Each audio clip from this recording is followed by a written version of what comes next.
Hello, vlog. So, it's been a while. I mean, went through the Shark Out vlogs these last couple weeks, but it's been a while since I've updated you on the current situation. And I usually hate doing these vlogs because I hate talking about my situation because it just like reminds me what's going on. But this one, I have all good news for this one. So, Oh. You got lights. Thank you for that. I'll fix it up there. So the first thing I want to go over is my whole freaky lung situation. So that was probably the most stressful thing about this whole journey that I've been through, when they found something in my lungs and they couldn't rule out that it was cancer, which means it would have metastasized, which means that would have been really bad news.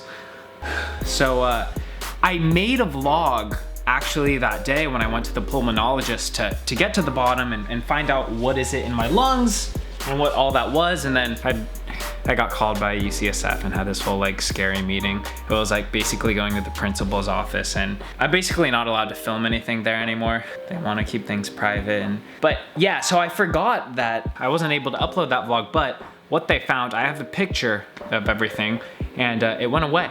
So that's the best news.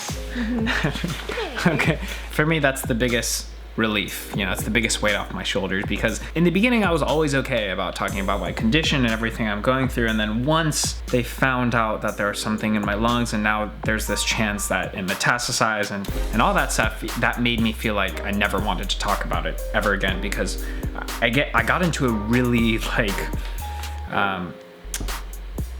different type of state of mind. I've been positive throughout this whole experience, and then once that happened, it was the first time I highly considered, you know, the end and all these negative thoughts, and I just never wanted to talk about it because I was just scared. It freaked me out, and I just that was it. I was just scared. But you know, now I'm okay to talk about everything again. I just wanted to add that in there. It's funny because like what the doctor told me, when I walked in, I was like, just give me the news. Like, I hate the whole anticipation thing. And he was just like, it's gone, everything's gone. And then I just like shouted out, I was just like, I'm gonna live, I'm gonna live. So here, I'll show you the picture. So you can see this on this one side, there's the fuzzy part, that's the infection, whatever they didn't know what it was. And then on the other side, you can see how it's not anywhere in my lungs. That fuzzy part basically disappeared. It was just some sort of infection. It could have been pneumonia, it could have been whatever else, but it was great that just after my 4th cycle, they found that. And had they not found that and given me antibiotics and given me all this other stuff and taken me off chemo, that would have grown into a really big problem, because when you get sick, when you're on chemo, you don't have the white blood cells to fight off infection. So that's great news. Chemo. I'm done with chemo, officially. So I got past the hardest part of this whole thing. On my 9th cycle, I got the usual dose of oxyplatin plus 5-FU. Those are the 2 chemicals of chemo that they put in me. After 2 hours, it's usually 2.5 hours, I almost finished up all the oxyplatin. My body started to react. It was a little frightening. I mean, I remember I was just lying there getting infused, and all of a sudden I became really hot and itchy, and I don't know, I went to the bathroom to figure out what's going on. And then I remember looking at my arms and my face was swollen, everything was red, and I had like chicken pox and rashes everywhere. I filmed it because I just wanted to document whatever was going on, and I'm just gonna be safe and not show you guys, but I'll show you pictures of what it looked like. You know, you can see I was very swollen and red, and I didn't recognize myself. That's kind of scary. So yeah, the oncologist said, you know, that's it. I'm done with chemo. It was my 9th cycle. Now I'm allergic to oxyplatin. Basically, I hit my limit. I can't take any more of the chemo, and it's exciting. It's good that I only had to go through 9 cycles. The maximum I could have gone through was 12, so I potentially could have been doing chemo for another 1.5 months if my body could take it, but I'm done. I went home with 5-FU, so they left me with some take-home chemo, so to speak, for the next couple days, but they took out the oxyplatin. It was only 5-FU, and then, you know, the next day I just recorded getting it unhooked, which it was a really big deal because it's just like being free from this connection and everything, and me and my dad just kind of celebrated. We went out to our favorite breakfast spot in town. We just had a really good hearty meal. How you doing? Sun to Saturday afternoon.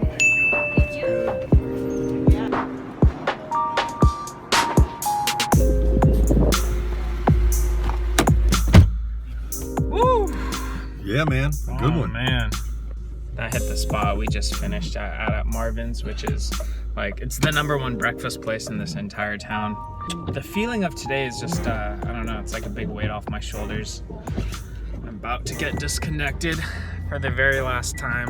This might be the last day I ever have to carry around this little fanny pack and be wired up with the chemo and everything, so it's good. I feel good too. I feel great. Like, after 9 cycles of chemo, I'm doing good.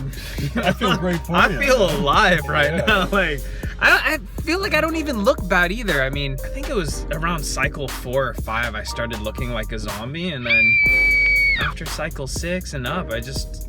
You know, I do actually know why after cycle 5 everything became a lot easier. Yeah, at the time I thought it was controversial, but come to think of it, I don't think it's controversial whatsoever. It's something that's completely legal, and I want to make a whole separate vlog about it and the thing that really helped me get through chemotherapy.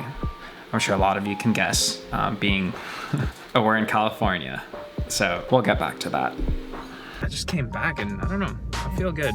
You don't notice. I mean, I'm a vlogger and I look at my face every day in the camera, so I started noticing I was getting eye bags and all this stuff mid-cycles, but I'm doing good, so. You know, the most humanizing thing about this whole experience or being done with everything, I'm so glad to say that the neuropathy went away. So I'm not allergic to cold, I don't have that tingly sensation. I can finally eat room temperature food and eat room temperature water. And throughout the whole chemo process, that was definitely easily the hardest part of it all, is because it's just like you're a mutant. Room temperature water you can't even drink. So a lot of you guys that, you know, watch my whole experience, you remember how weird things were for me with the whole neuropathy and everything. Watch what happens when I touch water.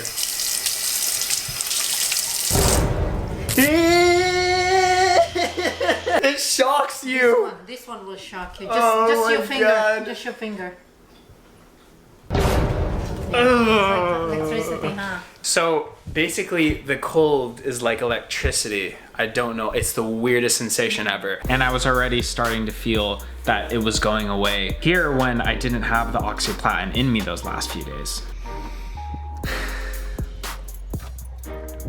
It's a beautiful thing when you can let the wind run on your face and everything, and I don't have any chills, I don't have neuropathy. You know, they lessened the dose of the oxyplatin. There were not neuropathy's not even there as I'm connected. And usually while I'm connected, the neuropathy just hurts. It kills anything that touches something that's relatively cold. Even room temperature is really cold, but right now I'm not bothered. It's a weird sensation, it's a weird feeling.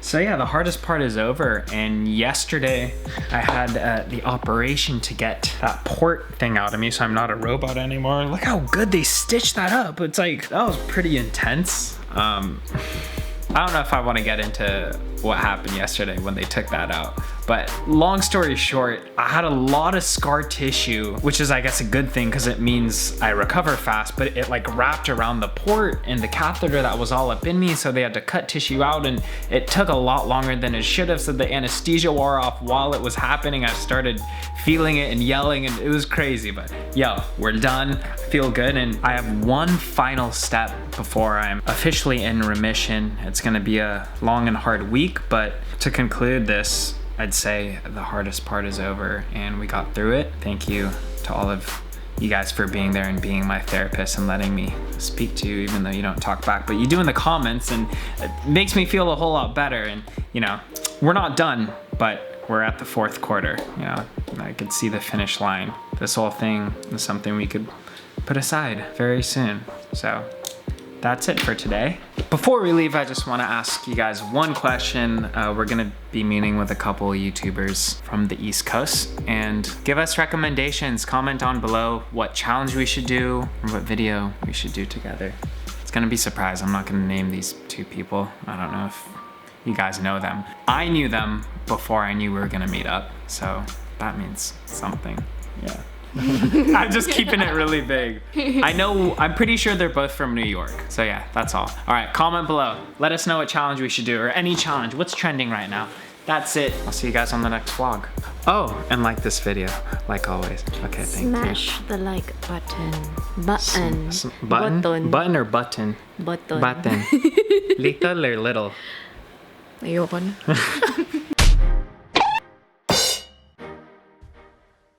Cute! You're like a little K-pop star. Can I get a twirl?